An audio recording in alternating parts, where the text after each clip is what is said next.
Hi, everybody. Hello. Welcome. Thank you all so much for coming. I'm going to keep saying thank you for a few more seconds so that we can know that everyone has arrived here and is able to hear me and is checked in for what we're doing. Um,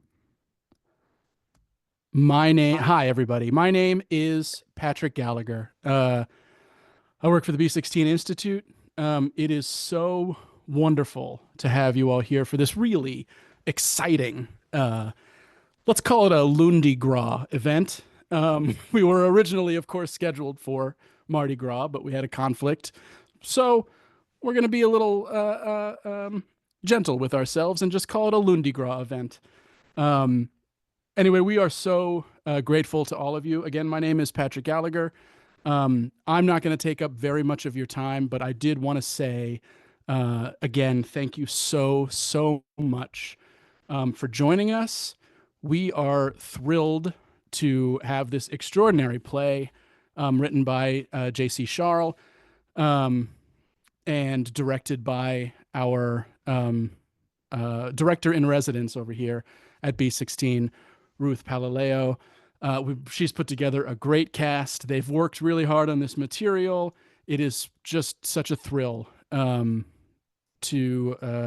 be able to introduce them and get out of the way. What I will say is, what I'd like you guys to know is that we have a year ago, and this has a relationship to this very play reading, which Ruth will tell you about more. A year ago in June, we had our first uh, artists and art lovers retreat, which we held at St. Patrick's Seminary in Menlo Park. I was there. It was a really wonderful weekend.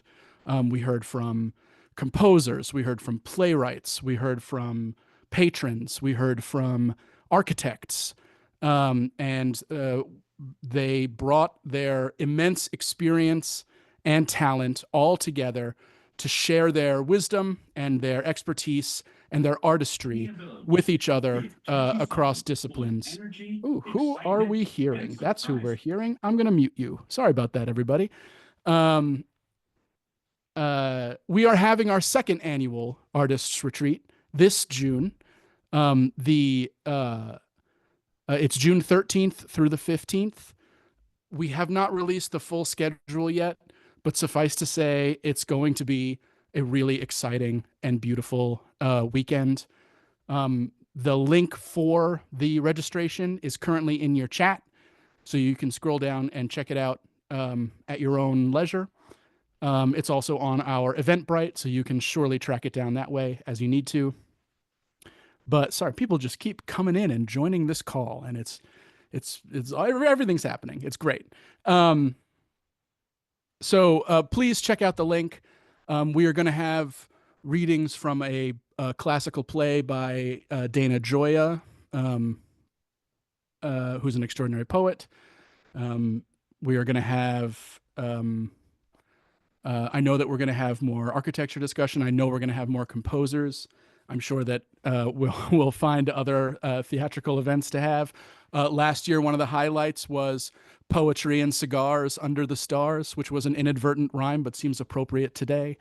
Um, and it was a truly wonderful experience for all those involved. And I would strongly recommend, if you click that link and you're on the fence and you're thinking about, oh, do I want to go to this? Do I not want to go to this? And what you are is craving a sense of true revitalization of the Catholic arts scene, to be surrounded by artists, people who care about their craft, care about their work, love God, um, want to build a more beautiful world to honor God. This is the place for you to be. It's really quite wonderful. So, with all that said, without further ado, I want to introduce to you Ruth Palaleo, the director of our fine evening today. Ruth, take it away, please. Good evening, everyone. Thank you so much, Patrick. And I just want to highly endorse that artist retreat. I attended that retreat. I directed a staged reading at that retreat. And two of our actors this evening, who I'll tell you about at the end of the show, but they play Rabelais and Jean Calvin. I met at the retreat, and so you can see the sort of powerful connections that you'll enjoy by attending really any event from the V16 Institute, but I can only recommend that retreat very highly. And so without further ado, I did just want to say again very quickly that there will be a talk back with the playwright after the show, which it runs about an hour and 6 minutes. And I will also stay on, and hopefully some of the actors will also stay on, and we'll introduce you to them briefly at the close of the show. So without further ado, ladies and gentlemen, actors, places, please. Thank you. And ladies and gentlemen, I'm delighted to present Sonnez les Matines by J.C. Scharl. Happy Lundi Gras.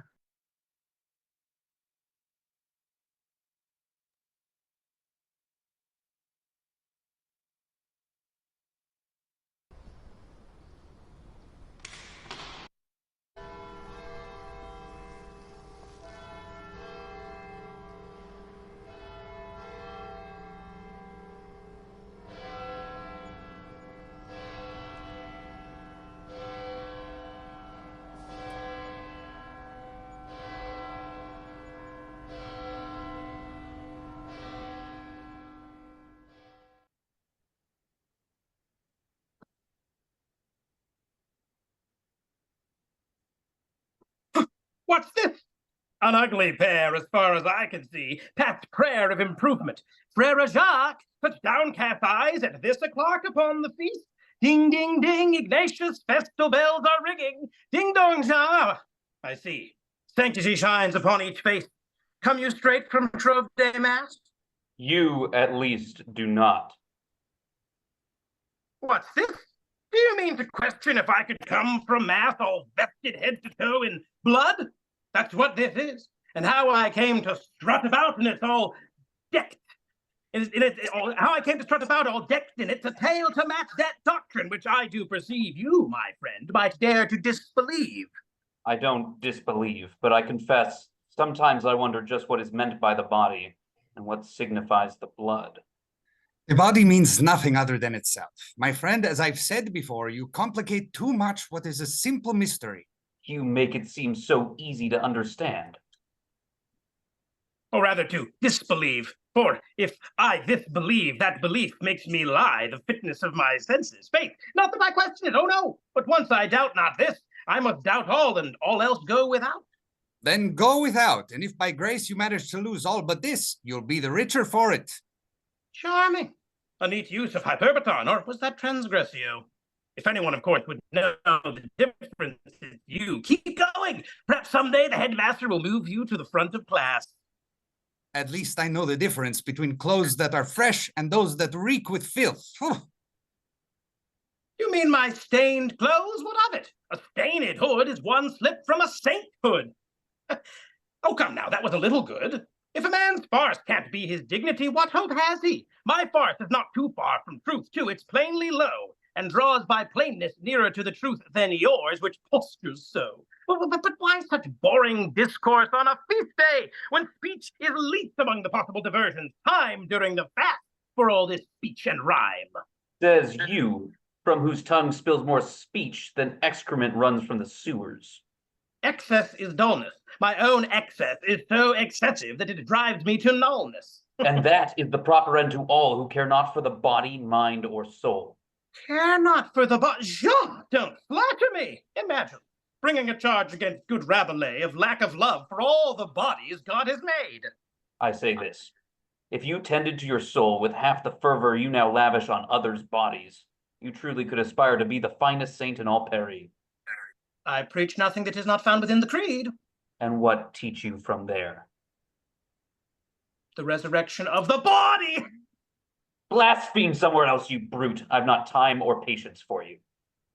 What? Does John Calvin deny the creed, the paramount importance of the body? Gnostic, apostate, your very farts stink of heresy.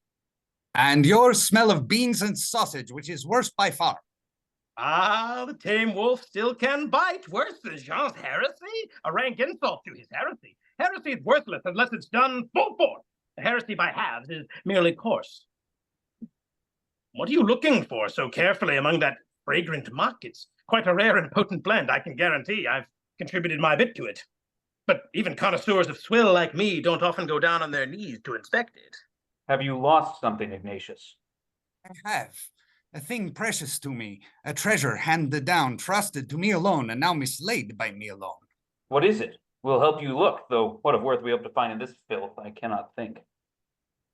Correction, Jean will help. I have already too much knowledge of these gutters. I say that sludge, I wouldn't step too deep in it. Shut up, Francois. What have you lost? A knife. The very one you showed to us. Showed to me, you weren't interested. Yes, that one I showed to you, and by that willful pride I've lost it now for good, I fear. I showed it here in this very square, but in putting it away my hand must have slipped. This is what comes of boasting. All the careful skill of patient craftsmen honed to flawless over years to reach their zenith of elegance and use, and then a flash of pride and all is lost. It'll turn up, don't you fear. Birthrights, legacies, inheritances, fights, hatreds, grudges, spats, customary disdain, all the proud paternity of Spain. It'll take more than a jest and inattention to lose that bequest. Insult my heritage, you who have none to speak of. Let me test my fist upon your face. We'll soon find out how much your base-born blood is worth. The honor that deflates with such a gentle prick belongs, I dare say, to a most ungentle prick. This is no way to usher in the fast, and in the very churchyard, for shame. It's true. I beg your pardon, Jean. From you, Francois, I'll beg nothing, but in Lenten charity, I'll grant you pardon for the insult to my family and pride. The honor is all mine. Francois, desist. Must you kindle this quarrel, while on your clothes the red of some other fight still burns? Ah, don't assume this crimson is my blood for you to be wrong. No, listen here. The tale's good and plenty rough, though I've not yet been in a fight. There are mysteries afoot this carnal night, and since the Lenten fast is not yet quite upon us, though her smothering breasts dangle above, and since the tale I have to tell is better with profane ale than sacramental wine, blood, as Jean here would protest too much. I'd not protest some poison if it could but for a moment stop your tongue. Nasia? The dagger's not here, I am sure. I'll look about me as we go, and by some mercy chance upon it. Well, step lively then. Let's ride our fortune now as far and hard as she'll take us. Or at least as yonder alehouse. Come. Interrupted is, of course, forbid, but not procrastinatus. Let's pause amid this rut of ours and have a good hard think. You're sure you are not drunk already? I am not. Sure, I mean. I am. We all know how Francois holds his beer. From our straight progress, I conclude you're as sober as, if not a judge, at least a lawyer. Why this hesitation? Let's go. That crowd down there gives me pause. It's only Mardi Gras festivities. We've all seen worse before than these poor folk taking their feast before the long, long fast, with each glimpse of a mirror, I would guess. Why must everything be so dramatic with you? Is it some aristocratic impulse to stage choreographed battles and make these grave assertions? We poor chattel have no time for these self-immolations. This way, let's quench your onanistic ire with ale and sodden jesting by the fire. Rather, let's go this way, down to where there are fires and revelries to join. Oh, yes, to join, but not like this. Shame to join a merry band that's traveled far into its cups without having taken a single step along the road myself. Why, I'm behind even you two, who have drunk deeply of the heady wine of sanctity. I know a place, down this street and left, where we can feast in peace and lap those sotted dogs down there in their own race before we run against them. Why should we go up this gloomy alley, when doubtless there are countless inns down there, where the only shadows are those flicking from the rowdy fire in the grate, and the busy tongues of flame are outstripped only by the tongues of merry maids? Oh, what's this? Does our Jean sing of maids? That's more my tune. But please, before more talk, I'm parched. My eyes miss. My sight, it fades. Hit me to beer while I can still walk. Are you still set upon that squalid hole? The finest spirit is often found within the dustiest bottle bound. Look, just there, a better spot. bright and warm, where we can drink and lift the burden from our feet without waiting for some cut purse to lift the burden of our wallets. Stop! We're here at the very scene. And now, the revelation. I've not been quite frank with you. You're here on false pretenses and for dramatic purpose. Now commences my story. It's here that I obtained my coat of many colors. Here's the tale. I was coming down this way, full of joy and light as day. At that bend, just where the street's all mud, I slipped, went down hard, and there, voila! I found a miracle of Mardi Gras. The very rocks down there are dripping blood. You're telling me you slipped and fell and cut your hands and dragged us here to tell us of your clumsiness? I have no patience left for this. Wait, there's something in his tone. Francois, face me. What's this, my friend? Beneath the mud, a pale face? Behind the jests, your hands are shaking. What has frightened you this way? He's not afraid. He's drunk. Let's go. I'm drunk with neither wine nor fear. Now I regret I brought you here if you insist on making of this farce something more than a slip and a sore art. Stay, something is wrong. Ignatius, let's go. No one needs your heroic prating here. Look there, the whole street's slick with it. And oh, that awful smell. This whole alley's foul. But not with rain or refuse. See that mass? A heap of garbage. A pile of filth from feasting. Neither of those. A mound of scraps. A load of refuse. Isn't this fun? No, it is none of those. I've seen that shape before. Cold and huddled up and small upon the battlefield. It is none other than a human body. Body. Here? And we... And we here too, and brought here. By a fool. You're right. I stumbled, saw it, and took fright. Why did you bring us here? When I met you two, I had the thought to bring you here to drive my overwrought frightenings away, but now... Now we three are here. The corpse all slick with gore is here, and with us one... Whose hands do drip with blood. Don't touch it. Leave it be. I've seen 100 men. No, more in their death spasm, I fear. Death belongs to God, not to his servants. Do not touch that body. What is written there is not for you or me to read. We have a doctor here, Francois. Won't you at least look for last sparks of life in this dark place? No thanks. It's clear that body's dead, and in these plague-shot days, I keep my head and hands quite well away from street-found corpses. It's clear that someone's hands are dirtied. What's writ here is not of God. Quite plainly, this is no natural death. I sensed that it was so when first I came upon it. The street all darkly slicked, but not from rain, the stench rising from the cold ground like steam upon a frozen midden, the angle of the corpse's repose, hands clenched around a scrap of cloth. I do not see those things from here. No? Oh, well, it must have been lighter then, no matter. You said you did not know a body lay here until now. Did I? Oh, it's hard to say what one knows when one's in such a state of grim suppose. Did you see it? Did I see what? The body. Did you see the body when first you passed this way? Did I see the body? Oh, that body? Well, it's hard to say. I do not know. It was dark. You said it was lighter then. I know beyond a doubt I tripped on something. See my hands? Those stains aren't from nothing. Might that body have been it? You said before you slipped, not stumbled. Those are not the same. A stumble of the tongue, I'm sure. Your tale changes with the telling. Which is it, Francois? Slip or stumble? Sight or no sight? Corpse or none? Which is it, Francois? What is this? Can it be that you suspect me of this? We're only asking questions, Francois. Why, say I, would I, if guilty of this thing, bring you here to where the body lies and so embroil myself within this crime when I could so easily have swept myself elsewhere and none the wiser? Why?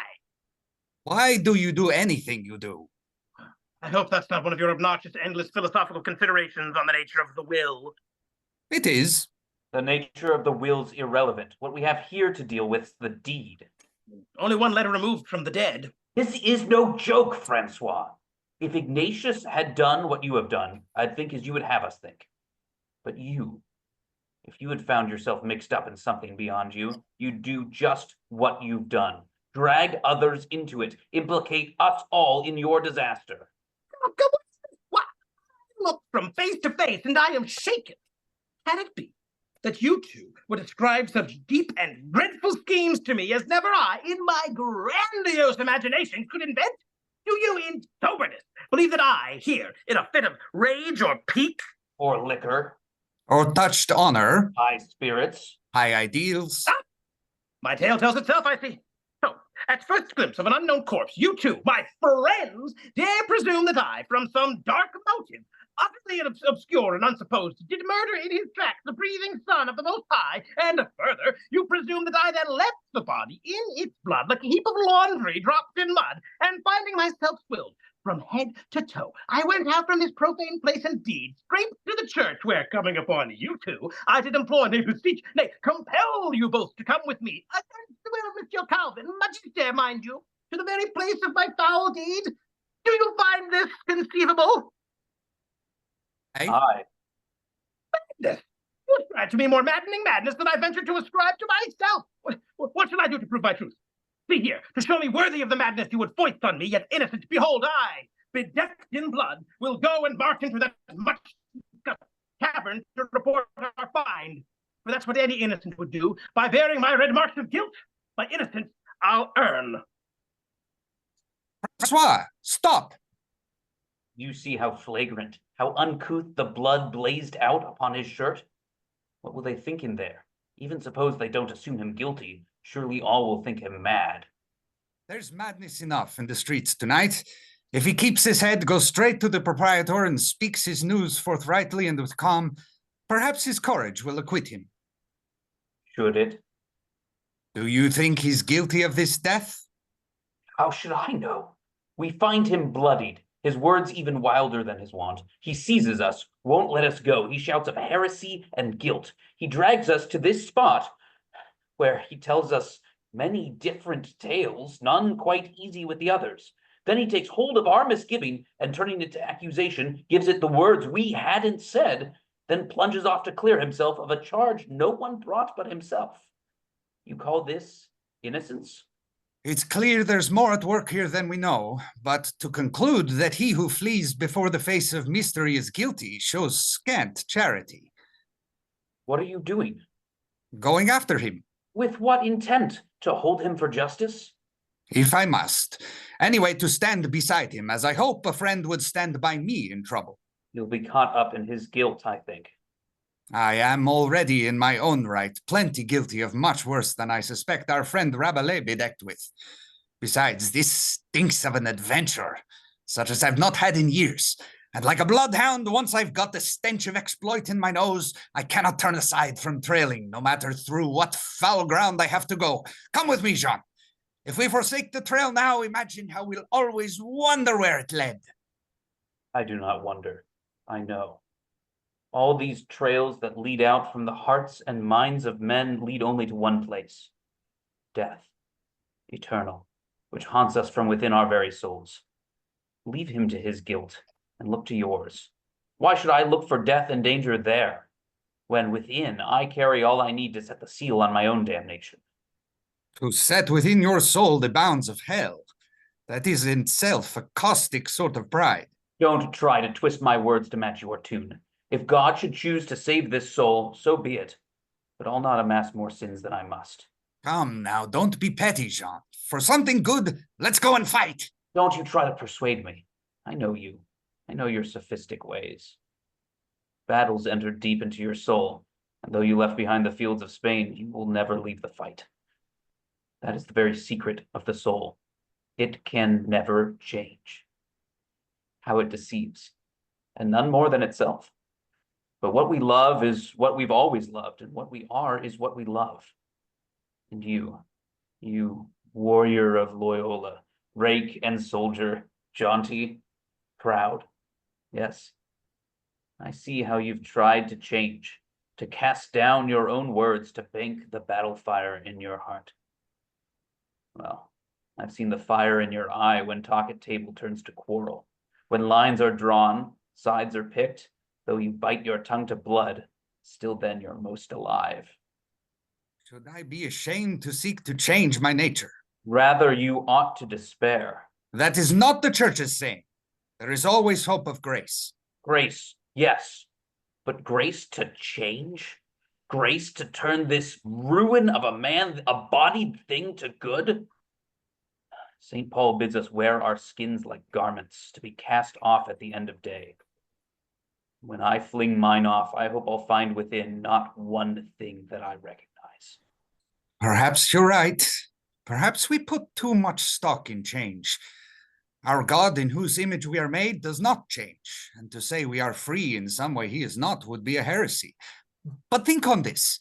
Once he took on flesh, he who had none, and once he took that flesh away with him into the very Godhead, which before that instant had within itself nothing like that flesh. Do you say God changed? I don't say that, but it does not seem he stayed the same. That redemption, coming by the incarnation, was forever, wrought ages before time and space began their dreadful turns. Change accosts us, never changing. There it is, the famous Spanish sophistry. It's clever, but such craft does not impress me. So the ancients reasoned, and where are they? Borne away by time and change into the night. This talk avails us nothing. These are mysteries, and I, for one, will let my Mother Church bear that burden for me. Right now, there's action to be borne. I have no use for those who dawdle 1 foot in 1 foot out of life. Come or go. With your choice, abide, but send the night watch if you can. As for me, I will go. Again. My body laps around me like a loose jerkin. My mind turns and turns upon itself. Rest? Impossible. Rise? Unthinkable. My soul is weary beyond thought, beyond decision, beyond action. How can he speak of free choice? How bid me to abide? There is no choice. There's only a restless flinching from pain to pain. The spirit cannot settle, but collapses for a time, panting till the pain becomes again less bearable than the struggle. These two, these rebel angels, these blessed devils that inflame my soul. One makes action seem so simple, the other guilt so trivial. How magnificent they joust with error. They grasp the tempter's blade with their bare hands and draw it laughing towards them. Do they not know the edge is poison? Perhaps that is the truth behind all choice. We are already damned, all saved only by the dread whimsies of God. Perhaps our error avails nothing. If I go, I cannot return to this place. But if I stay, that place will itself be swept away to where I cannot follow. All, grasped or ungrasped, is borne away forever. So what avails my choice? What avails?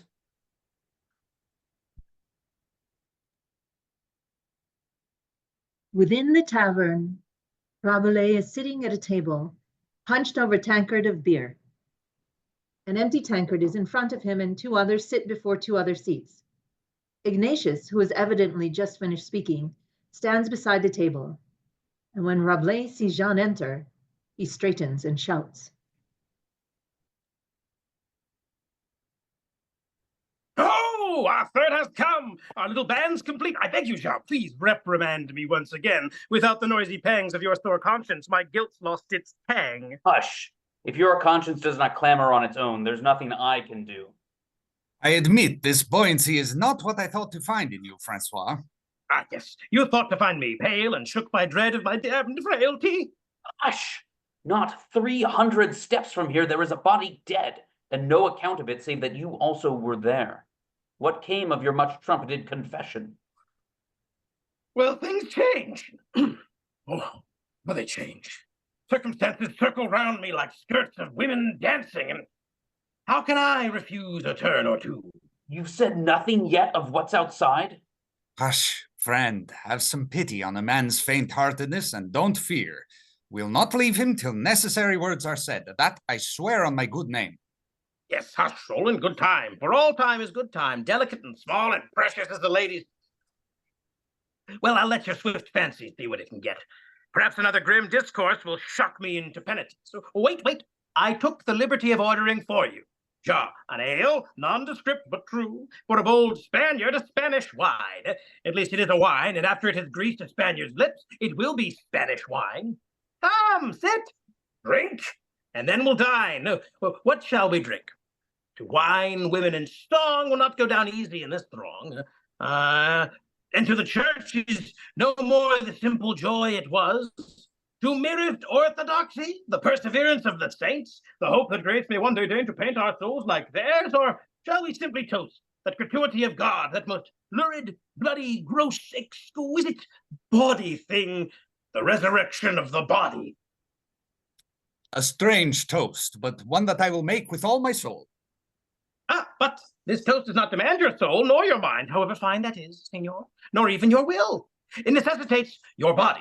The slow or not so slow flex of muscle in your shoulder, the bending of that splendid joint we call the elbow, the busy lips tighten on the rim, the tongue to cup, the throat to pull, to say nothing of the million other members laboring as one, the heart beating, lungs heaving, buckets flexing, cock strutting, gut burbling, nostril sucking, trunk holding, eyes beaming, ears hoarding, skin containing, defining, defending, maintaining, holding the frontier of this strange country. All this while your tongue takes joy of taste, your eyes of sight, your ears of song, all this. Can you do it? Can you raise this toast, Ignatius? Can you raise it, John Calvin? Hush! You may flaunt your name about this place, but I'd rather mine be silent. Too late. I noted your name specially with the keep when I got your drinks. Why? You fool! Why do you insist upon embroiling us in your disgrace? It was ill done, Francois. Recall we are here upon a grave matter. For us, Mardi Gras has not begun. No matter my guilt, I will not miss my feast. You're no fool, but a devil. And you? Tell us, what exactly are you? A fool, whose greatest crime was following this devil. How about your crime of being born? The crime no man save one can be forgiven? How of that black mark running through the soul like treacle through sweet Easter bread? Dung runs even from the ass of decent men. And if you stop the flow, what's left? Death. Leave him alone. It's not his crime that we must speak of now. Isn't it? Shall I tell him, Jean, or will you? Tell me what? Oh, I'd rather hear the story from your lips, Jean. I fear I'd do it no justice, and justice is what's needed here among just us. What's he babbling about, Jean? Behind his swarm of words, there's something hid. Though how he found it out to hide it so, I don't know. I'm like God that way, or a magician. I don't reveal my secrets. Must you blaspheme? Aren't things bad enough without that? How is that blasphemy? We do partake in certain attributes of God, and to make a mystery where before there was none is one of them. I do not speak in fun, I mean it. And I say nothing he's not said himself, or hinted, or said not. To speak of God as a cheap magician doing pranks to beguile and deceive us is neither safe nor wise. God's no trickster. On that, I've staked my soul. Tell scientists and philosophers this news. Oh, in fact, tell the church. God in his kindness lets us deceive ourselves. He won't trick us, but if our hearts beg for it, he won't stop us being tricked. But if you won't reveal the method of your magic, at least tell us your tale straight. Wait. For if it is mere idle gossip, I beg you for your own sake to refrain, since to repeat such rumor is a sin. Thanks for your consideration, Jean. And be at peace, be still, and listen on to what I have to say, for what I spend here is my own coin, and I will lend it to you gratis. Indeed, all I have to share is this, and when with you I have it, you'll see how little it really is. Listen, I entered this fine inn, my admission hot upon my lips, and thought to cool it with a little wine, and as a rule I can only drink alone when I'm alone, and knowing you, my brothers in the bone, could not be far behind, I told the keep to be on the lookout, and I heaped up your descriptions to the very roof, so the good man would not be mistook and give your drinks, those very drinks, to someone else. But when I sketched out with my tongue the virtues and appearance of my good friend Jean, the keep scrubbed the grubby wood of the bar and said, "No, isn't that the man just been here an hour? Sat right there, and what did he do but demand as many pours of wine as I would stand?" Of course I pressed, not wishing to believe ill of my friend, and what did I receive but a description that nearly convinced me? So I, hot on this trail, set my own griefs aside and schemed with him. He said he'd make a sign if the man at some point sneaked back to this place. So hard did I hammer the sign into his stony head, I warrant he'll make it a year hence. So having built my plan upon that solid rock, I waited. Loyola burst upon us like a flame, no sign. But when our good man Jean, the same, peeped in, muffled like a courtesan, behold, the mountain moves, falls the sign like lightning, and with it fell my haste to clear my own name, until our Jean's career be told. And now I'd like to hear about this, Jean, since it's your ass that's dangling out. You've heard your accuser. What's your plea? Must we now give account of every drink in every unknown bar in all Paris? But that's just it. Our good barkeep, though slow as stone, keeps a handy book and swears he never bestowed credit on an unknown face, so help him. This paragon of care showed me a careful tally on the wall, marked in chalk, and says it's your account. A lengthy record, a cold reminder that all we do is noted down somewhere. The tab for today's a hefty 5 or 6 cups put down fast. To my mind, no man drinks like that for peace and quiet. He either riots in a festive spirit, or he's plunged in cares, but he's not easy in his soul. What of it, Jean? Answer me straight. Do you know this place? If so, why feign ignorance of it? Of course I know it. It's my haunt, the sickbed of my soul, which I thought to keep an utter secret. Of course it was you two who found it, who crashed in, throwing up the shades and tramping with your muddy boots upon this, my spirit's bedsore, who plunder in and peer and paw over the filthy tender trinkets I keep tucked up. Can a man keep his secrets at least till the day of judgment?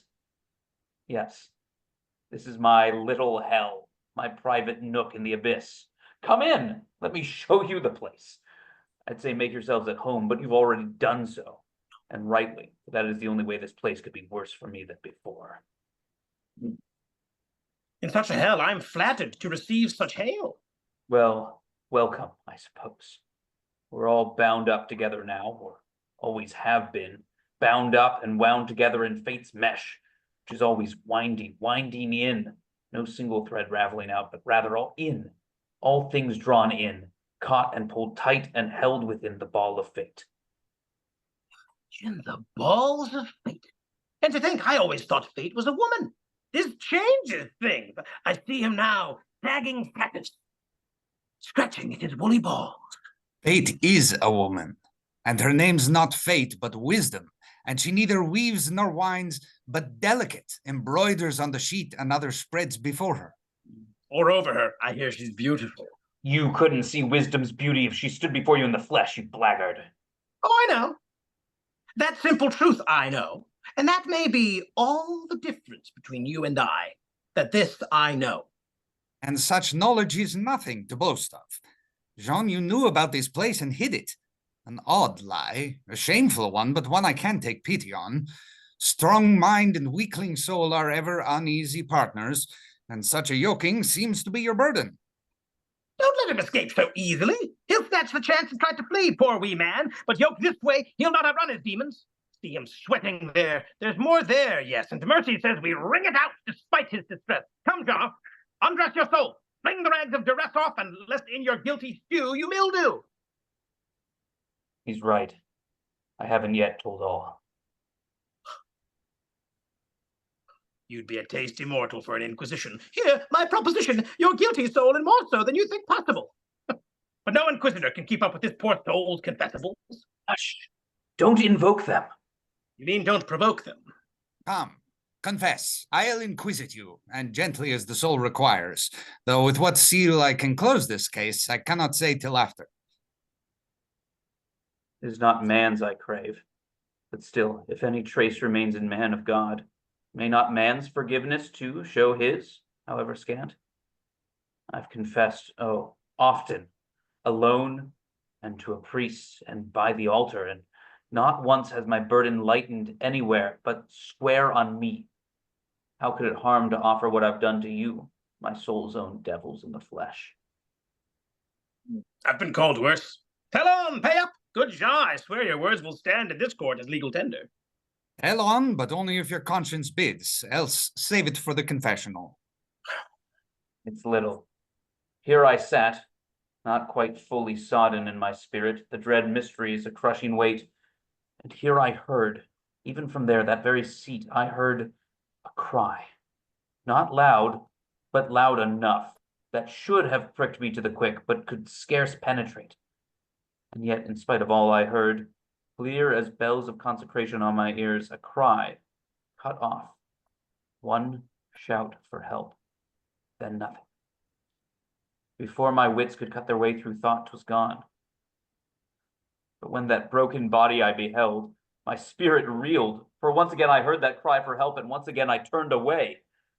What guilt is mine, that I, by one movement, might have saved? Well, this is a turn that even I did not suspicion to suspect. Pure Jean, pure accusatory Jean. It's clear we're deeper sunk in this than any of us three imagined. For if the mighty Jean hath fallen, no amount of care will clear the rest of us. We pick the scab and fouler grows the wound. Each step just sinks us deeper in the mire. Therefore I dread to say what I will say, for what foul depths we have not reached I don't aspire to say. But this I say, by some chance we three have fallen deeply in this death, and I could not walk easily by myself on the morrow did I not hazard now one more look, one final inquisition of this body.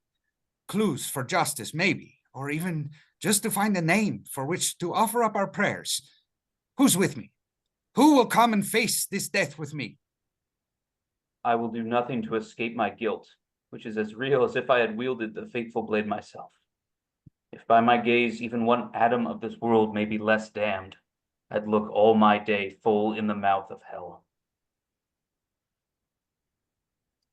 Of course I'll go. Would I miss this next act of our strange drama, where I expect we'll find the dead shall rise or shall not rise, the moon is blood or merely a virgin, and we'll know once for all or not at all what mean these bodies we are born with? Would I miss this? Not for all France or an eternity of bliss.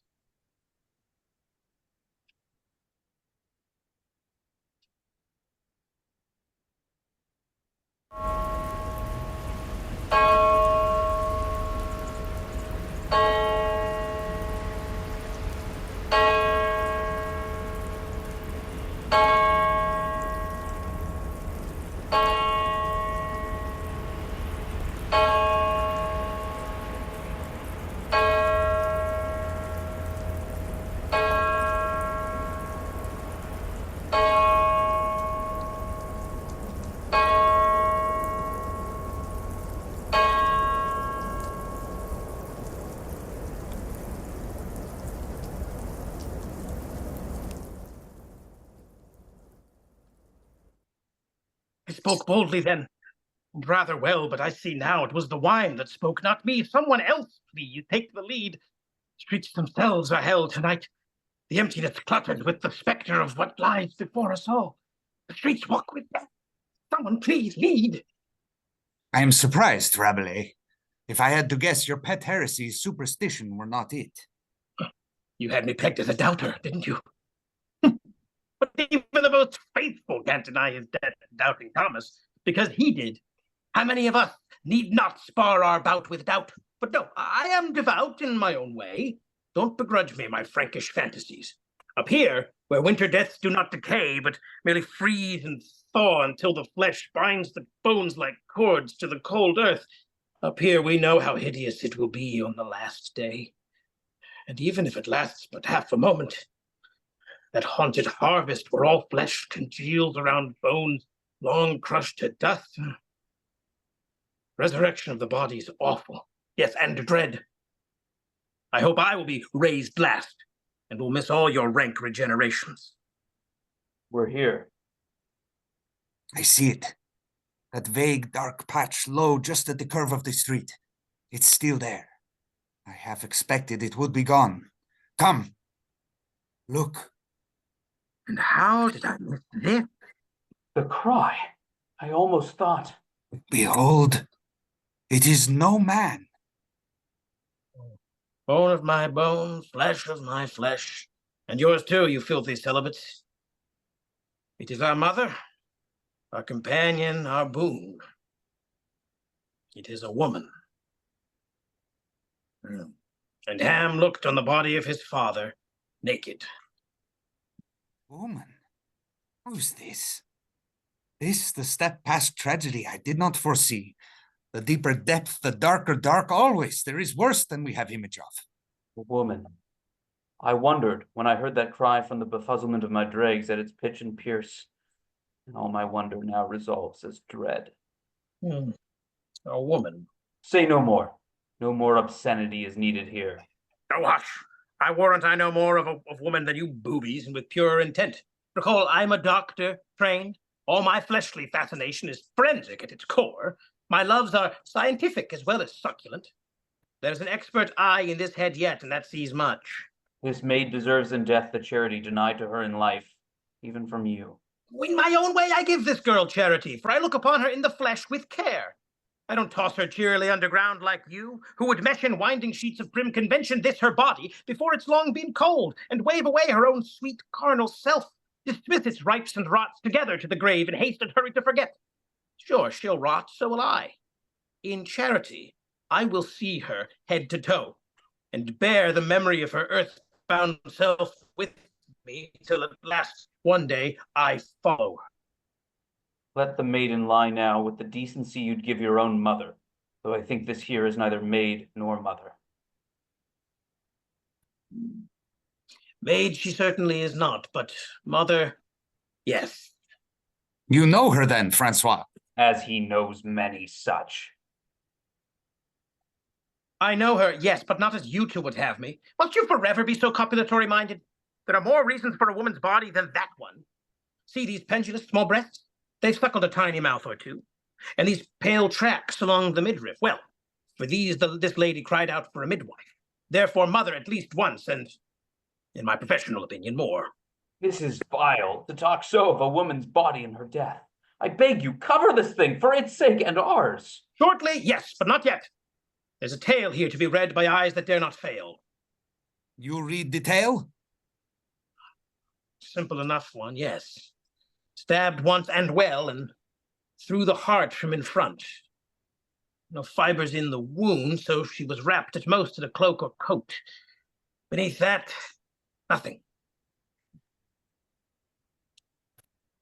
Know either of you this place here?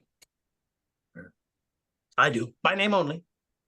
A bawdy place, of ill repute and iller management, where everyone fends for themselves, employing tooth and claw if needed. I can guess what happened here. This girl was cheated of what was rightly hers, if anything so ill-gotten can be rightly owned. And seizing her cloak, she pursued the rascal to the street and remonstrated, whereat he finished with his metal blade the job he'd started with his carnal one. The wretchedness of it, to abuse and then to rob, and then, when all called to task, to kill? Wait, Francois, raise your light again. What is that? Ah, here is a brightness that is neither stone nor starlight. Yes, John, your eye is good. Don't touch it, leave it. But to see how it lies.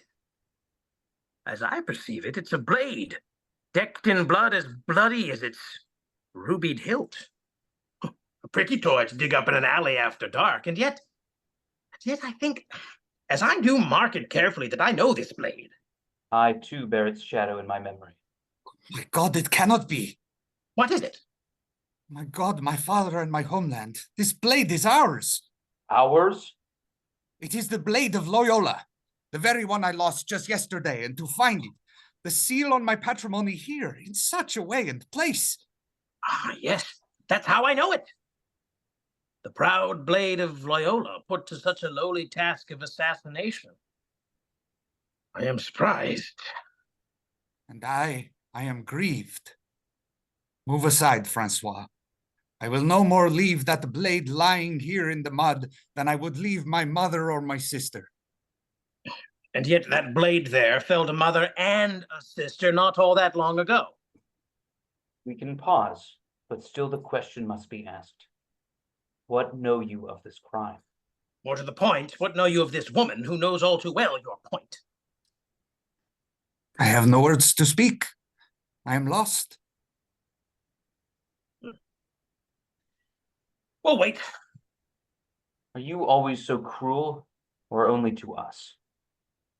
Always to all of high and pompous heart, and to you as well. This is a blow. I am shaken. I who saw my bone thrusting from my thigh there at Navarran was unmoved. Now by a gleam of blood upon a little blade I am undone. His astonishment seems real, greatly to his credit. Come, tell us truly what you know. I'll not be mystified by it. That is just it. I am all mystification. I know nothing of this. Nothing. Come on, man, think. When did you last see your little toy? Are we to lead you like a little boy? As I said before, I saw it last when I showed it to you. So yesterday in the square, you say you put it away as usual? I thought, and yet today its absence has weighed heavily, and I confess during the mass consumed my thoughts. This is no mere blade for use at table or in quarrels. This is priceless Toledo steel, an emblem of a height of skill that only comes through God's own gift. It reveals God's gleaming nature, poured quick as light into the earth and left for us to find. It flinches not before any blade, but springs up from beneath, a blow like snowdrops through the ice of winter. This blade was wrought for Loyola's of old, and for all its long days has remained fair, until this day, when the filthy hand of man turned what was all good to dishonor. Do we leave no device of God unstained? Oh, very interesting, but I'm curious that it took the sullying of your knife to bring this to your attention. Most of us suspected it long before, and even I, slower than most, began to wonder why when we came across that body. It seems to me a graver matter, and that now some girl's bound to her grave than that your knife's got blood on it. But what do I know?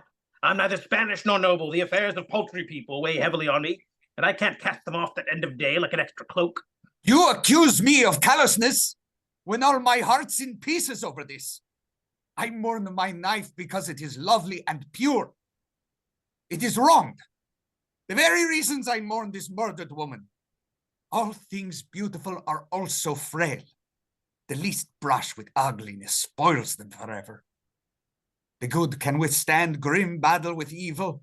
Truth can wrestle chest to chest with lies. Yet beauty must have champions. She cannot wage her war alone. For her to enter the struggle is to lose. Now there I don't agree with you. Rather, you've got it backwards. She's a scrappy one, beauty. The merest trace of beauty countermands the worst of things and seals for them a spot in paradise, if only cleaning out the pot. You're both mad. What does beauty have to do with this double obscenity? The body corrupted, and death the great corrupter. Beauty's withdrawn herself so far from this that it is folly to discuss her.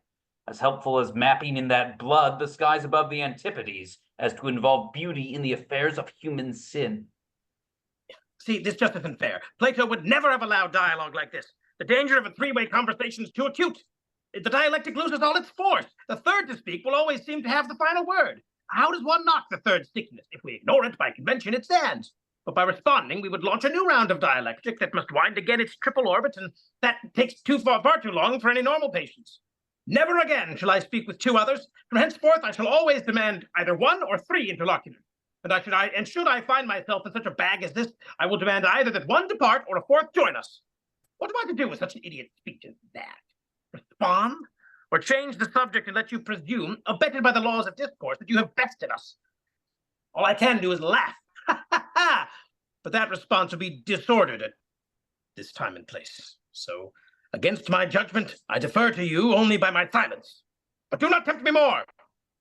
If that is your rebuke in silence, spare us your rebuke in speech. We've wandered far, yet our feet are planted still on cobbles dark with blood, and all around the city rants still in its fever. Above is the sky, which says nothing but sees all. And within, what is within? Us three. I can only say that within me there rises guilt like a welt, for I, by the incorrigible arrogance of my house, did expose and boast of a precious thing that ought not to be flaunted in the square. And by this I placed into some murderer's very hand the weapon that slew this woman. Sure, and I was nearest to the crime, very nearly in the midst of it. but I heeded the false cry of doubt, and did not, trusting God to save me, rise to save another. And I. And you. What strange happening is this? Seems that, after all, I am the least to blame. The rabbit, who always finds himself a whisker from the springing trap, even if today he isn't caught, will surely end up in the pot. Throwing my own rhymes back at me, are you? Well, your town birth shows you've no flair for country proverbs. Of us three, I am the most to blame. And I most suspected you, Francois, so I have wronged you most. And most humbly now beseech your pardon. It is a privilege to be wronged by such a lordly soul. All very fine, but the question remains, what shall we do? We keep returning to that question. And it seems God at last has done with us and is sending our answer gratis. Look! Lights! The watchman comes. And not alone. He's brought fellows. Well, brothers, let's drain this cup. It seems our secret time is up. The watch? It seems too strange for chance. Someone must have summoned them. The devil. Nay, an angel. Jean, where are you going? I must confess. To what? Did you kill that body? Not that one, but mine own and others I have sought to kill. And that body there I might have saved, but by my wretchedness. No grace, but in atonement. And no atonement without, I confess. Wait, stop. What? He's gone off, the madman. I recall another scene like this, not long ago, where such a similar determination to confess revealed many other truths.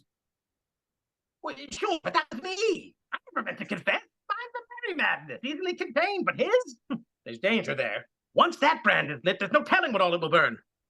We all keep things close and dark, but Jean, he longs for light. Even if it cost his soul, he would behold it.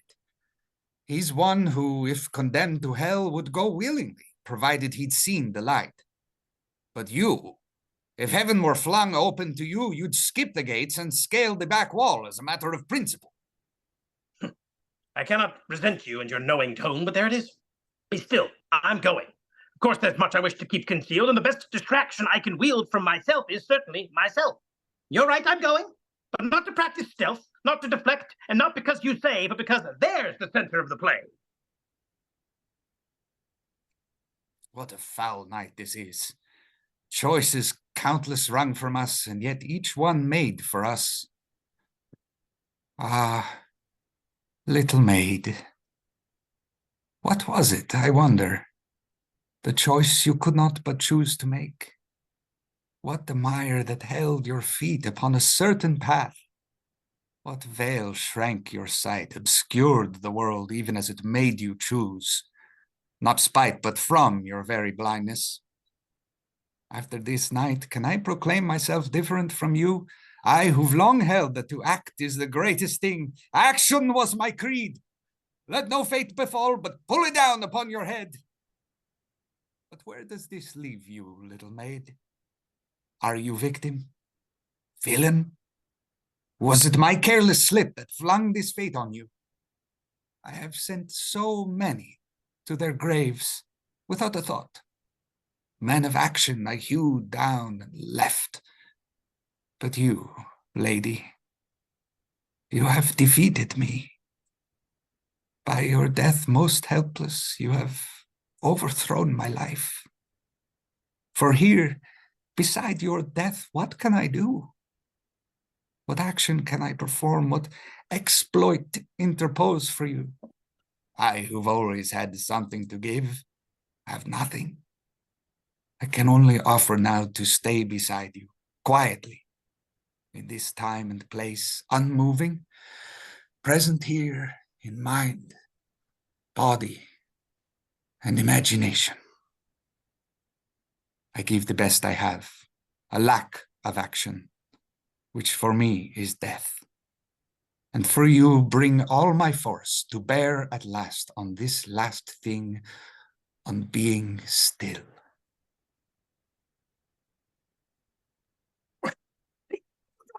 Up!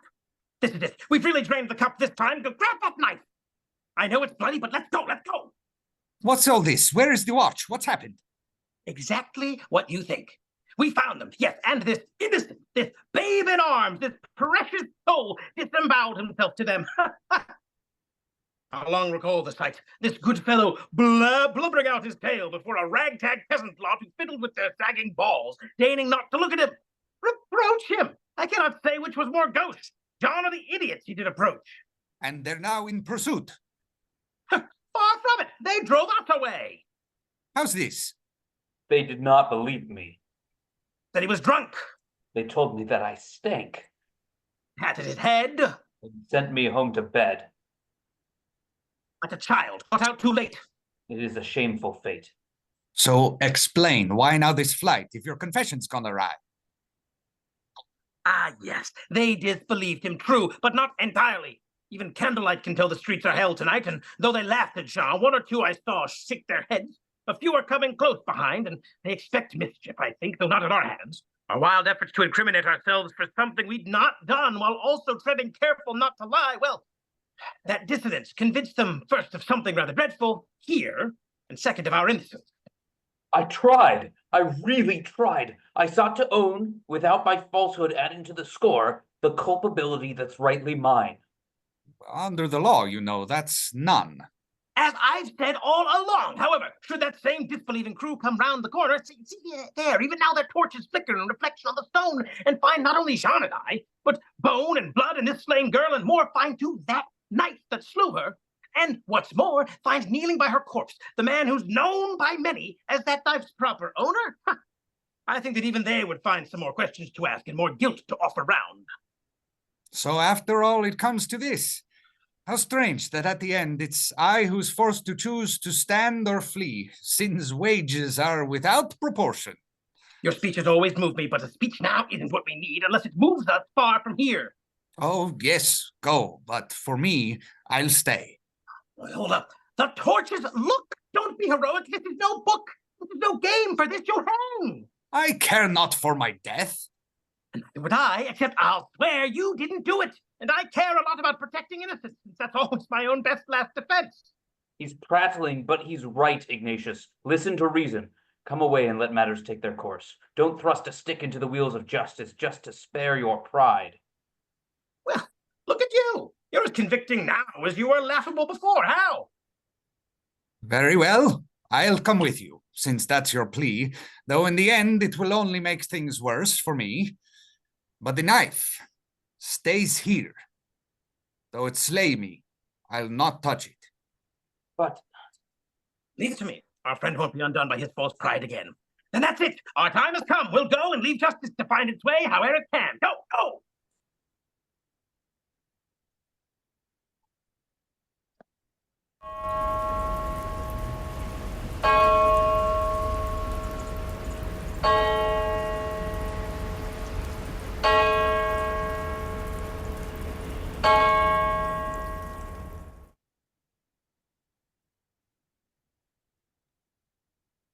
are we away?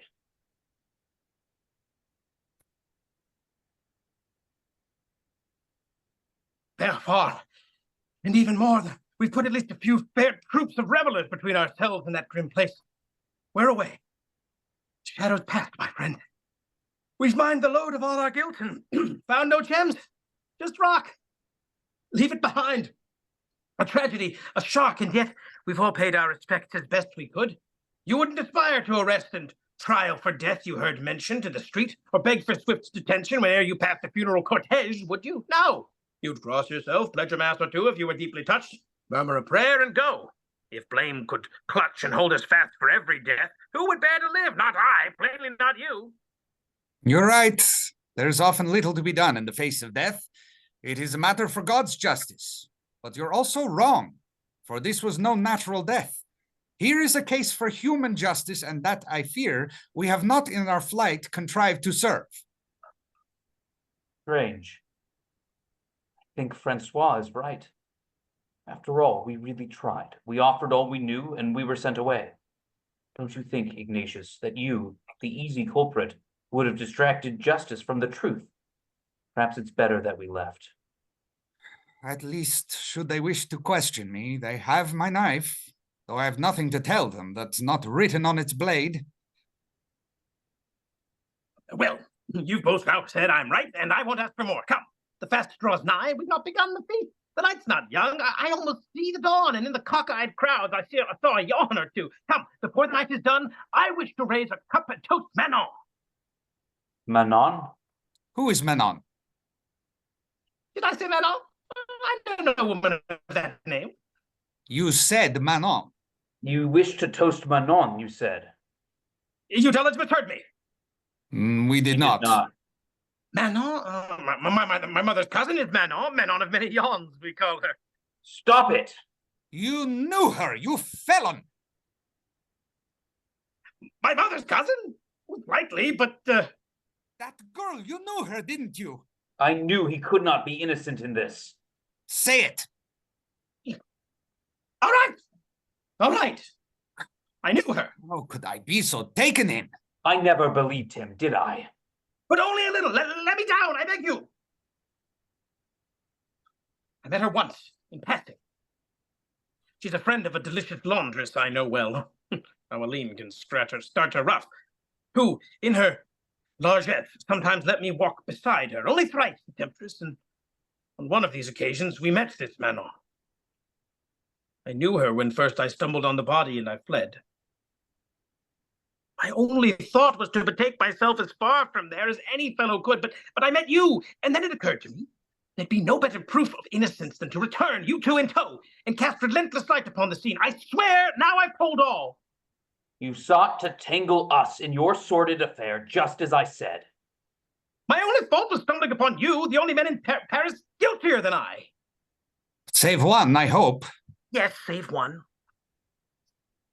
So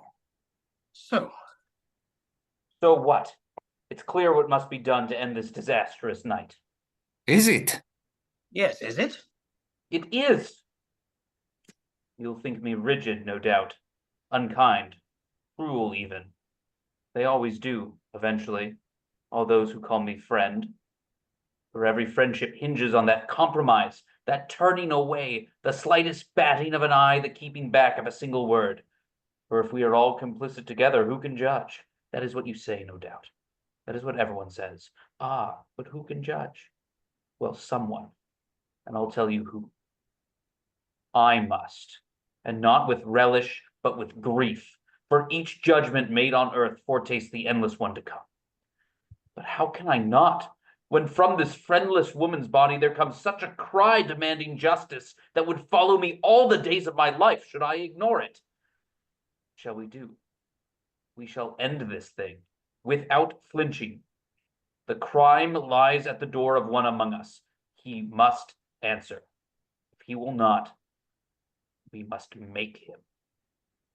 Then do it. You heard me. No one's stopping you. Go. Fling yourself upon them as before and just see how they answer this new faux confession. What will you say? Oh, I swore before I blamed myself, but now I'd like to blame that other fella, you know, the one who came with me. See, I took a little hike, just as you suggested, and saw I had it wrong. Silly error. Anyone might make it. It wasn't me, but him. Forget my tears, the wine upon my breath, and heed. Then you'll find the doer of the deed. What could you possibly find here to doubt? It may be as you say. It likely will. In predicting ways and means of men, you're not often wrong. I think you must, Francois, luxuriate in the obscene spectacle of choice. A spectacle only. In truth, no choice is free. Nothing can be free that is so rung upon the mangle of desire, twisting till there's only one way we can move. Corruption, rank around us, creeping through our flesh like ants through earth. Our every making, kingdoms, thrones, seas, and statues, all with death swelling in our veins. And this corruption you, obscene, irreverent villain, would parade before my eyes with gaudy ribbons and with music, would have me laugh and caper with corruption while my very tongue is foul with it, my nostrils stink of it. And yet, despite all that, there is one thing left that we can do. We can hurl ourselves, despite the mocking of the whole created world, upon grace, whatever that may be, and wheresoever we shall find it. And though at last I turn my back on you and flee to follow grace, not in hope nor faith, but terror, I will go, whatever I may find. and may that be accounted in my favor. I don't say farewell, nor adieu. I say only that if my quest tonight should fail, and we meet again by chance, I think that all will not go well with you.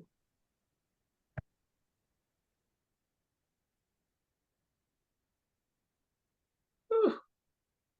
Who'd have thought it? Him so bookishly correct, nice in every way, and then some. All the while seething with such venom.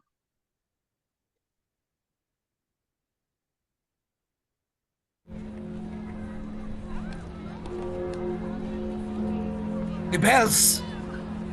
Every bell ever made, I see. The bells of Shrove-tide's ending. Lent, the silent sigh of Lent comes close behind. Listen. Gold will dawn this day, and red and dreary light cast full upon the face of enemies hid in the ranks. This is the summons, friend.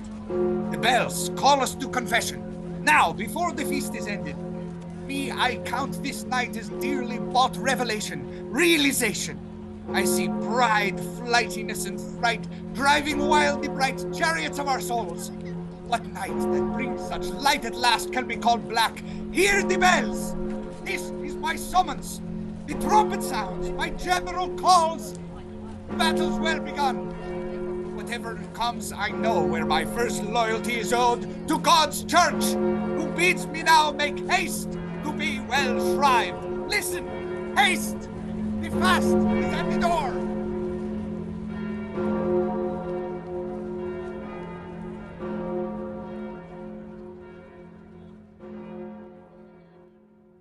That's it? After all that, they've both gone and left the final word to me. Drawn without a fight? Who taught them rhetoric, these babes? What shall I say, since there's no threat of contradiction? I find the stage is mine. And now it's mine. I find I would decline it. For what good is it to speechify without a worthy someone to defy you? I wonder, could those two have punished me through any crueler means than leaving me alone? But I'll play. Through the hoop I'll jump. A night like this demands a summing up, whether on stage or at the tavern door. So, what's my scene? A woman dead? A score of night watchmen dismayed, one friend outraged, another friend embroiled, and I, Rabelais, jesting as old sparks fly. Ignatius speaks of battle pitched, and Ja, he hopes I'm killed in it.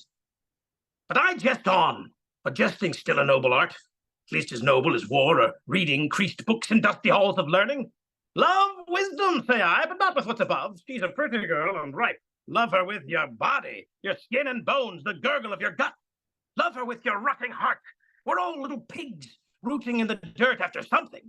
Slut, the priest, the lord, magister, mother, student, tenant, doctor, bishop, king, pope, saints and sinners, all rooting in the mud, this slick, thick, sandy, smelly muck, made up of sick things, dead things, live things, fat things, speaking too. From muck, mushrooms spring, hounds and prey flounder together in it. Trees heave up from the muck, then willing drop their seeds. From muck come vines, then grapes and wine, then we or drink ourselves, then back the muck as spew. From muck comes stem, then leaves, then flower, then fruit, which we devour, that from our buttocks shoots. And we, poor things, come from it.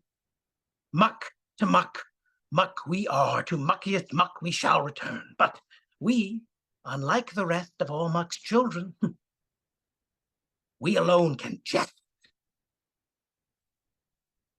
So come, Lent, bring your fast, your penance, bring your somber days and long repentance, weigh down our spirits even unto muck. I'll go with you, and gladly, and be stuck there a while, for in the muck's the stuff of ourselves, the fair, the foul, the rough, the smooth, and all the finest jokes, of course, come not from the smooth part, but the coarse.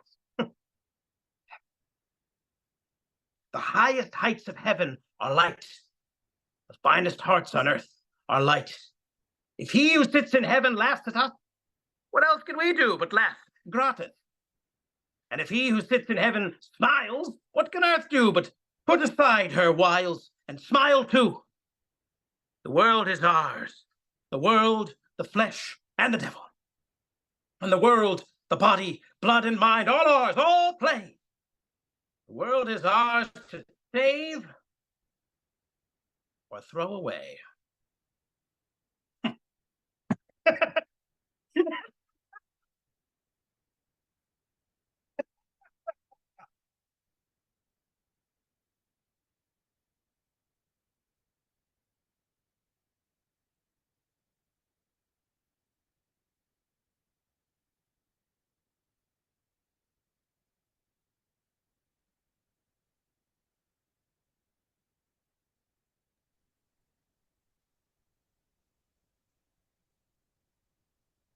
Oh my. What a wonderful, wonderful Lundi Gras that was, huh, guys? This is the hardest part of um, Zoom readings, is that what you want to hear at this moment in time is raucous applause from everybody, big loud claps cascading over another, you know, the sound of people standing up, maybe some begrudgingly, but most enthusiastically, just clapping their little hearts out. And instead we get an awkward cut to me. The thundering silence The of thunder. an ovation. Ruth, next time what you need to do at the end is just add the sound of applause to the cues.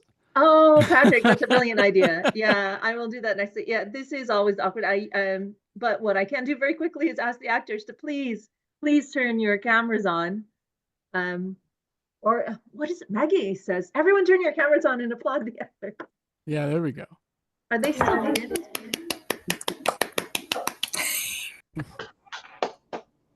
See if I can see them. No.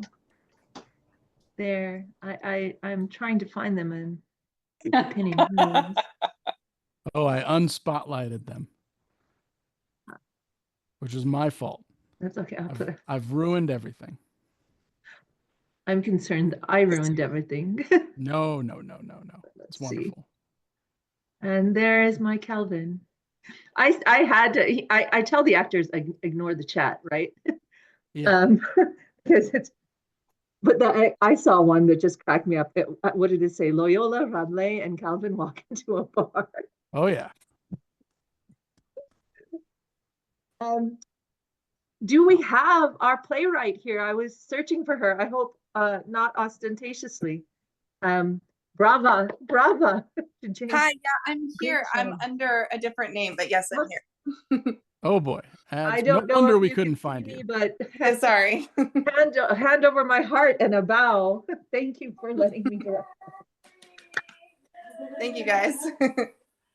I can rename you. Oh, if you want to, I'm Jane. Hello. Oh, you think that's funny? Okay, that's awesome. Ruth, can you introduce our actors, please? I was going to say, I'd actually ask the actors to introduce themselves. We will start with, who do I see first? We'll start with Calvin.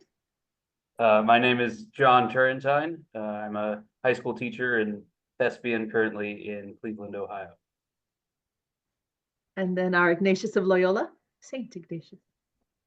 Hello, I'm Joseph Bissix. I'm also a high school teacher, lover of theater, and I'm in Maryland. And finally, our Rabelais.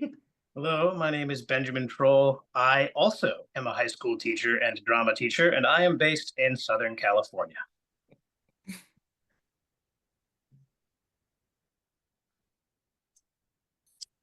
Fantastic. That was wonderful, guys. Thank you so much. We are going to do a quick Q&A with our esteemed writer. I would like to start with my first question, which is, in your bio on your website and in the materials that you've sent to us, you identify as a poet first and foremost. Is that correct? I know that some of this is in verse, obviously, but what made you embrace this more theatrical medium? What led you there from your previous writing? No, that's a great question. Just as a heads up, there's a baby in the room, so if you hear baby, that's what's going on. There's always a baby somewhere. Yeah, so I studied poetry in my graduate work, and I found myself writing a lot in the dramatic monologue form, which was really perfected by Robert Browning, and I just kept going back to Browning's monologues. So I wrote a bunch of those in my thesis, and then my first poetry collection includes a lot of dramatic monologues. And I had this idea to put these three characters together, and I had it for years, but I didn't really know what form it was going to take. So I was thinking, oh, maybe I would do it as a series of dramatic monologues. And my husband said, well, that's just called a play. Oh, it is just called a play. So I just decided to give it a try. And I'd worked backstage for theater for years and years. I've always kind of been adjacent to the stage. But it just made sense that these characters needed to be able to speak to each other. It didn't make sense for them to be separate. They needed to be in the space together. There's also something really lovely about drama, especially after you've worked in lyric verse for a while, where you've written poetry that only really exists. It's your voice all the time. And it's just you trying to make sense of the world. That's not how poetry started. Poetry started as a dramatic art. And I think there comes a point where, at least for me, there came a point where I just kind of was like, well, I'm not really that interested in my voice anymore. I wanted to pit these other voices against each other. So I still write some lyric poetry, but mostly I just write drama now. Well, welcome aboard. We dramatists love it when really wonderful, talented writers dedicate their talents to this particular medium. So the way that questions work here, guys, is we really would encourage you. I see that like some people have posted questions in the chat, and that's great. But we really would encourage you to get yourself on camera, unmute yourself, and ask your questions directly. So if anybody here has a question for Jane or Ruth or any of our actors, please feel free to chime in. What is do you remember the impetus for putting these three characters together? Yeah. So my husband and I went to Paris for a kind of long delayed honeymoon. We'd been married for a number of years, and we went to Paris. We were walking around, and I read in a guidebook that Ignatius and John Calvin attended this same college together at the University of Paris. And I happened to remember from my undergraduate that it was also the college that Erasmus taught at. So I thought, wow, that's so interesting that all these world-shaking figures were together in the same place. And I thought it would be really fun to put them together, but there wasn't that zip, we didn't have the fire yet. So then I read a book in which I learned about Rabelais years and years and years ago, and he's been dodging around the edges of my imagination for, like 15 years at this point. And so then I finally just thought, oh my goodness, we don't know a lot about Rabelais' life. We're kind of piecing it together still. And I thought, oh my goodness, we could totally just put him in Paris at the same time that these two were in college together and see what happens. So initially I had Erasmus in this play as well.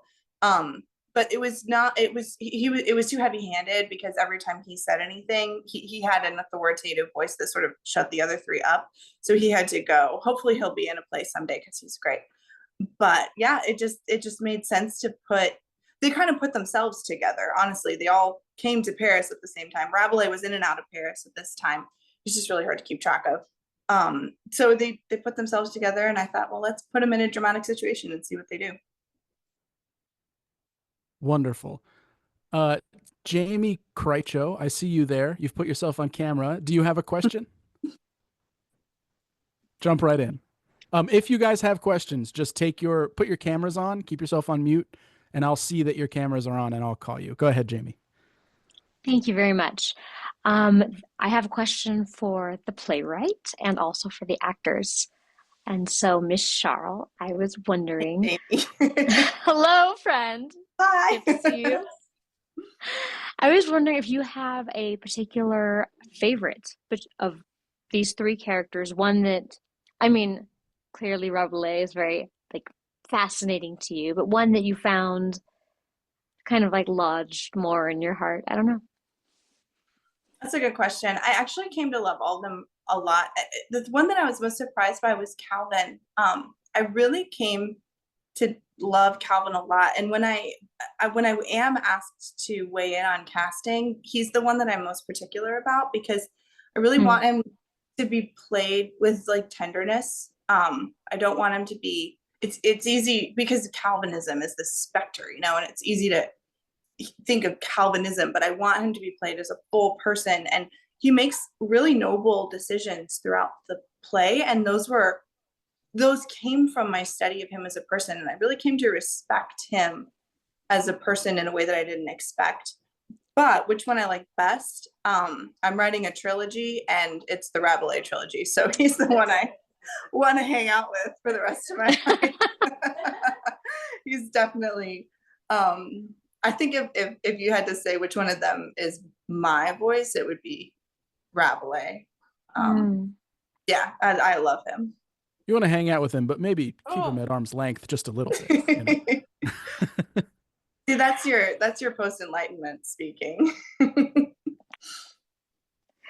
And if it's all right for me to ask the actors a question as well, for all three of you separately, what was the most challenging aspect of playing your character?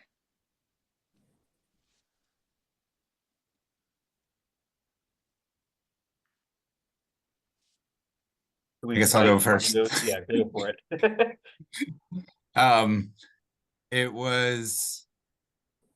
It's really easy with a guy who's thinking a lot and trying to put deeper thoughts into words. It's really easy to make him boring.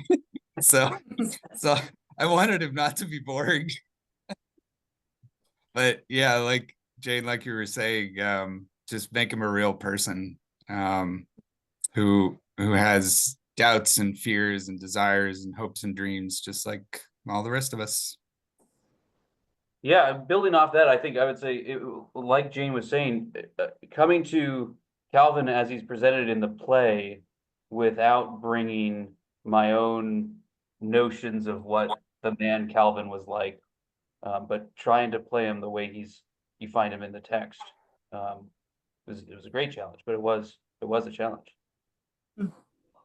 I think the hardest part for me was, the verse for Rabelais just bounces along so well. It's so fun to do, and I had so much fun playing him. But trying to make sure I gave the verse its due, and not just kind of blasting through it, and also giving him enough variety, because even though the verse is quite various, it would be very easy to make it kind of one-noted. So I tried in places to make sure I varied it a little, but it was the poetry lent itself so well to just verve and excitement, that trying to make sure that I also remembered, okay, but it can't all be that. It has to be some dynamics. But it's a good problem to have. So it's really fun. That's great. Eric Garner, I see you up there. Hello, everyone. I guess my question is, was this more or less difficult to produce with everyone being in different locations? Ruth, do you want to take that one on? I want to take on that.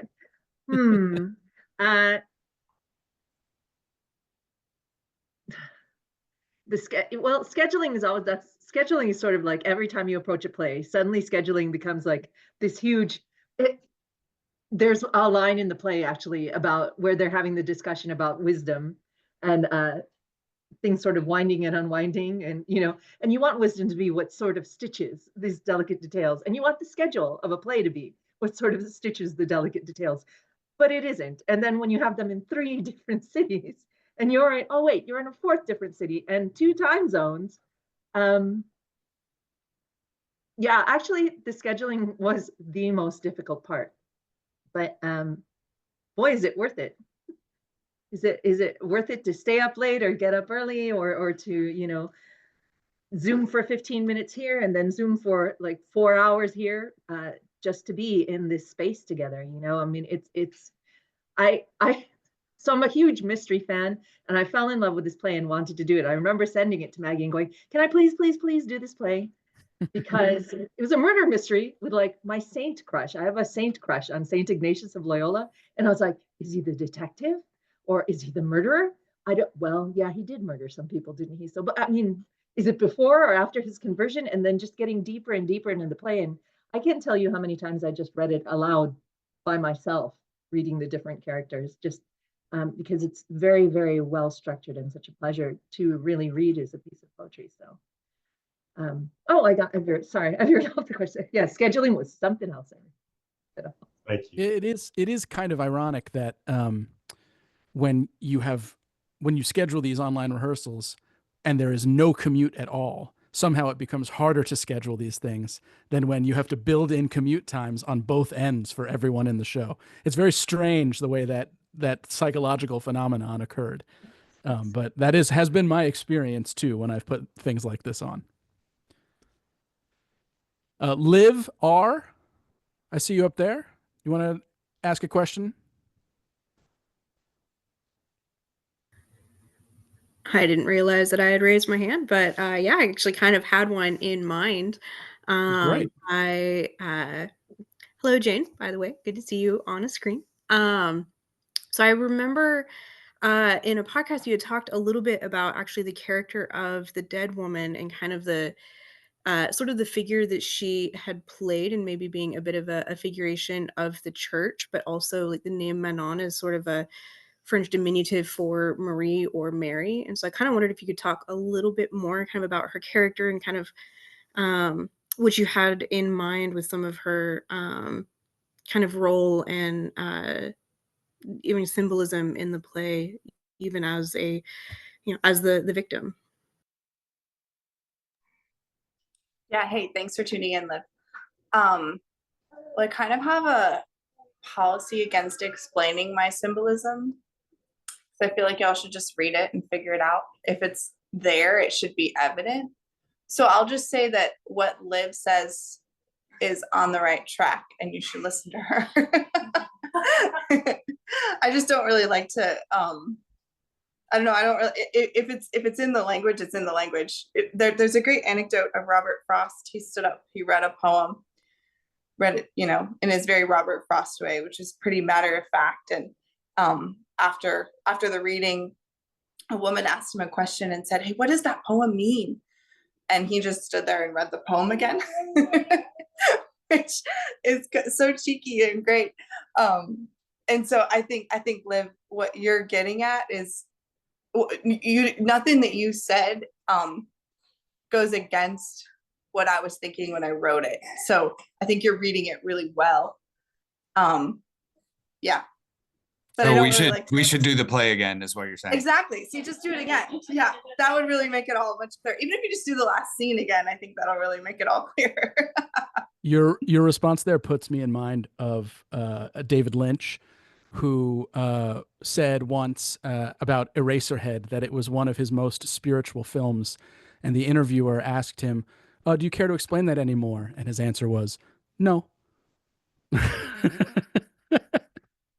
Well, there's just this thing, especially with it's interesting with drama. I'm here with a number of friends, and I was saying how interesting it is when you write a play, because you give it to the producer, you give it to the director, and it's gone. So like, you 3 actors did a wonderful job. You could have done a really bad job, and I couldn't have stopped you, you know? So it is really interesting. I think writing drama gets you in the discipline of realizing that your art is not your own. It's not like this pet project that you make. And I really love medieval drama where someone would write a play and someone would come along 50 years later and say, "Oh, I really like that play, except this scene really sucks, so I'm going to get rid of that and add another scene." So you end up with these plays that are stitched together and you can't really say who they belong to. I feel like it would be really wonderful if someone read one of my plays and thought, wow, I really love that. It feels like Jane had a theme, but she didn't really do a great job with the theme. And then added a couple scenes or chopped out, and if in 100 years, there's like a new version of the play that brings out different themes. I just feel like that's what happens when you start working in drama. So I think, yeah, there's probably a theme in there and someone should make it clearer if it's not clear. Once again, if you have any questions for Jane, Ruth, or our cast, just turn your camera on and I'll call you out. Michelle Amoroso, I see you there. You got a question for us? Yes, thank you. I have a question for Jane, the playwright. Is this the first time this has been produced? So it opened in New York City. It wasn't over Zoom or anything. It was just in a little theater off Broadway. So it was in New York, and then it's actually been in New York a couple of times just with small productions, which has been really wonderful that people have done that. But then, yeah, this is the first time it's been produced like this way, where it was available to people, not just in a little location. And then there's a couple of other stagings coming up. So yeah, it's a bit of an older play. It came out in 2023, so it's cool to see it getting some traction now. I'm really thankful to Ruth and Maggie for making it happen. Just really deeply grateful. And I have a follow-up question. You mentioned that I think you said you were just working on dramas now or writing plays now. So yeah. Is there some place we can find out about those plays? No, that's a good, so I've got another play coming out in October. It's called The Death of Rabelais. So get ready. And then there'll be another Rabelais play coming out, hopefully, if I can get myself together in a couple of years. But I'm actually working in the libretto form right now. I'm working on a couple of libretti for operas. So I have a composer. I'm not sure he understands how high energy I am, because he's kind of like, la, la, la. And I'm like, hey, I have speeches for you. So we'll see how quickly that gets together. But hopefully there'll be an opera out that you could stream or something at some point in the next couple of years. Do you want to give a sneak preview as to what the libretto is about?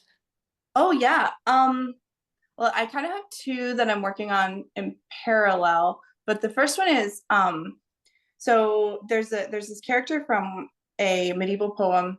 The poem's called Orlando Furioso. There's a character within it who's a female knight. Her name is Bradamante. She's just fantastic. She actually defeats multiple male knights in jousts. She rescues her lover from an evil magician. She's this really fantastic character. Her lover is a Saracen Muslim knight who ends up converting to marry her. And so my story starts at the end of their lives. Her husband ends up falling under another spell, and it's a stroke or a dementia or something like that. They're older, but he's losing his memory, and Bradamante has to go out and fight for him again. And it's about her trying to come to terms with the fact that she can't win every battle, and that eventually the way that she has to love her husband is going to have to change, and she's fighting for him is going to turn into letting him go. But while that's happening, her daughter is also getting married. And it came about because my mother passed away a few years ago, and then my brother got married 9 days later. So it was just this very intense period. And I just had, I want to do a story where those two things are juxtaposed, and where you can see marriage in death and death in marriage, and the way that those two are tangled up. And that's actually a big element of my next play, The Death of Rabelais, as well. So it's all kind of run together.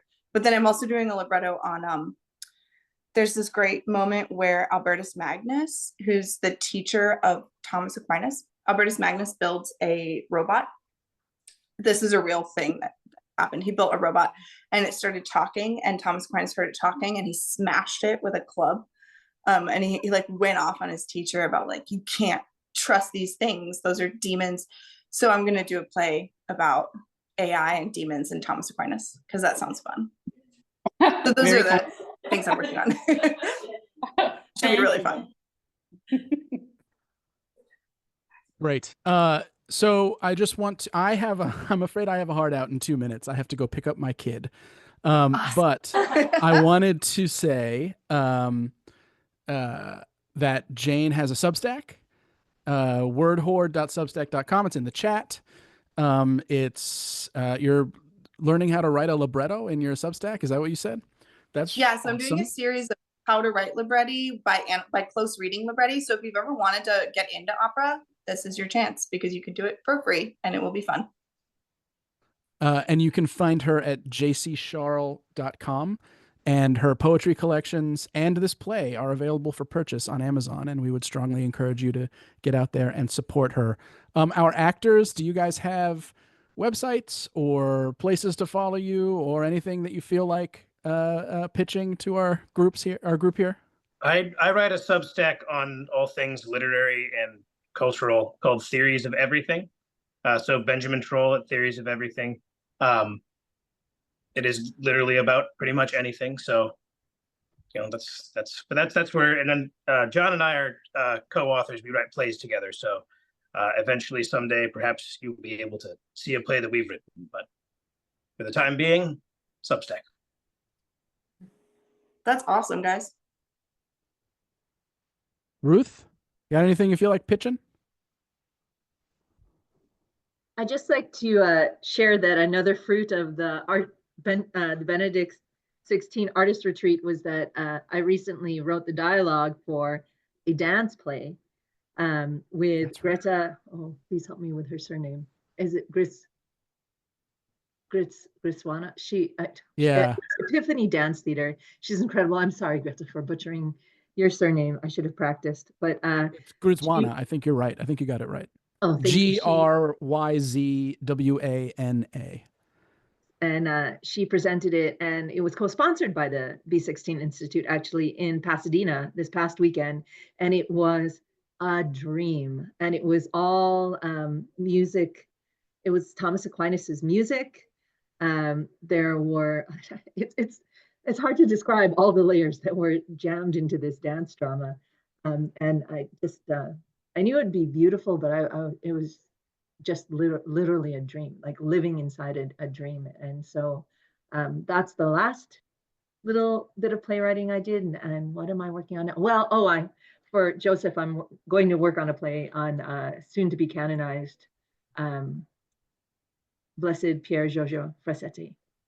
So because he's at the Heights, so Vers Alto, it's ever higher. I figure that'll be good for them. Yeah, I just once again gonna pitch the second annual B16 retreat.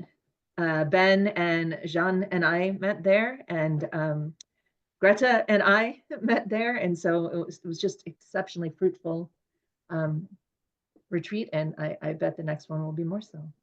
I can't say it any better than that. Thank you, Jane. Thank you, our wonderful cast. Thank you, Ruth. This has been truly a wonderful and a thrilling evening, and I'm so excited that we were able to put it together. God bless everybody. Have a great night. Thank you guys so much. Seriously. Sonnez la mattina. Blessed Lent. Bye-bye.